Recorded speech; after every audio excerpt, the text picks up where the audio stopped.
Let's talk about heated rivalry for a second, because if you're anything like me, Season 1 completely took over your life. You watched the show, then immediately went and read the books. And now you're just sitting here wondering, what is Season 2 going to look like? Let's talk about 10 things that might happen in Season 2 if the show follows the long game, which is the next big story in the book series.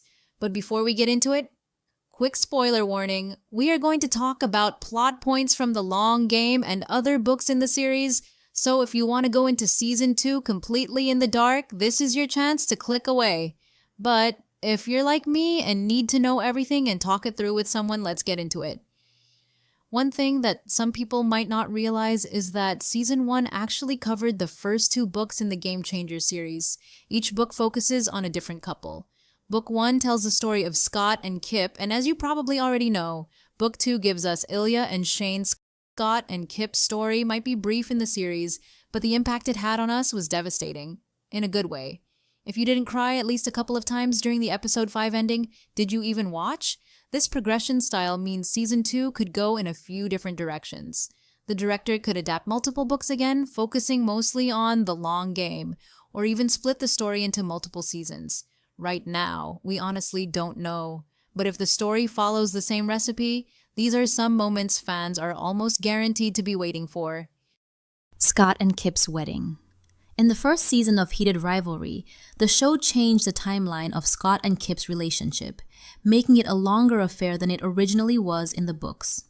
There have been rumors that the show might release an episode before the premiere of Season 2, which could focus on this wedding and adapt one or more of the short stories in the book series. Nothing has been confirmed yet, but honestly, it would make a really fun way to start Season 2 by showing us a couple that is already living in the sunshine. The Ireina Foundation. We all know the philanthropy plan. Ilia moves to Canada, becomes friendly with Shane, they start a foundation and live happily forever after in the closet, until their careers are over. I would absolutely love to see Ilia teaching children and Shane having to navigate his friendships around Ilia. And why not? Maybe we even get to meet Ryan Price, Ilia's ex-teammate, that have a nag to find them in compromising situations. Ilia's mental health storyline. One of the biggest parts of the long game is Ilya's struggle with depression. Our boy Ilya Rozanov has had a tough life. From a suicidal mother and a strict father to growing up in a country that would not exactly welcome him being fully himself, Ilya is definitely in need of some therapy. And if the show handles it the way the book does, this could easily become one of the most emotional parts of the entire series. Because behind all the confidence and bravado, he's really a sweetheart, dealing with a lot more than people realize. Welcoming Anya to the family. 2 is a couple. 3 is a family. From the beginning of the book, Ilia keeps talking about getting a dog, and he finally gets his wish when Harris brings him a recently abandoned dog that needs a home. And who better than an NHL All-Star to take her in? Ilia names her Anya, and soon he's buying her every toy he can find. Of course, the question becomes, what happens when he has to travel out of town? I guess that's what dog hotels are for. Have you ever been jealous of a pet? The Halloween party. Ilia hasn't exactly been the best captain for his new team in Ottawa. To make up for it, he plans a Halloween party to show everyone he's still the life of the party. But partying hits a little differently when you're in a committed secret relationship, and he soon realizes he's not who he used to be. The party is great, but the real highlight of the night comes afterward, when none other than Shane Hollander shows up at Ilya's house. Let's just say he was feeling a little naughty. The engine failure. Shane and Ilia are already having a hard time keeping their relationship a secret. And what better way to make you evaluate your life choices than a close call with death? The Ottawa Centaur's airplane loses an engine while on the way to a game. Confronted by his possible demise, Ilia opens his heart to Shane in the most romantic way possible.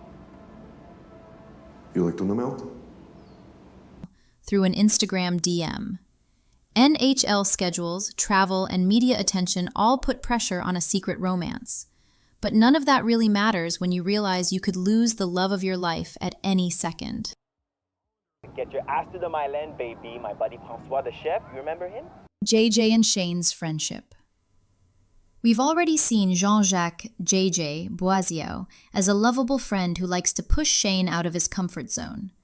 The long game steps up this relationship with JJ, accepting Shane's sexuality by doing what all good bros do, setting dates for him. He believes Shane has a crush on his new straight friend, Ilya Rozanov, and that is not healthy. I'm still mad Shane lied to him after the engine failure. You almost lost your boyfriend and you're still lying about it? The cameo accident. The wait was long, but the guys could finally see the end of the tunnel.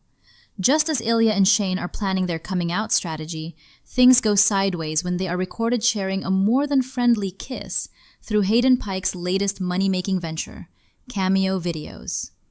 Happy birthday, Brad! The life of hiding is suddenly over, and a new decision is on the horizon. Hockey or love? What do you think they would choose? I don't ever want that problem to ever go away. The wedding, finally. The moment a lot of fans are waiting for. Our boys have gone through so many ups and downs to get here, but it's finally time to make it official. 2 players in the league are in love and will continue playing hockey together until Shane retires. Or so Ilia believes.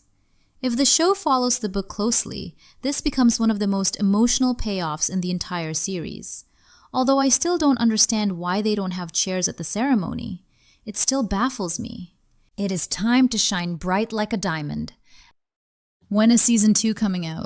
Right now, the news is pointing to an early 2027 release for Season 2, although an exact date has not been officially confirmed yet, which I know feels like forever away.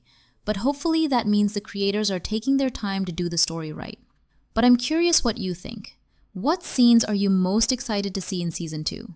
Let me know in the comments. And if you enjoy talking about LGBTQ, TV shows, book adaptations, and fan theories like this, make sure to subscribe because we're definitely going to be talking about this show again as soon as more news comes out.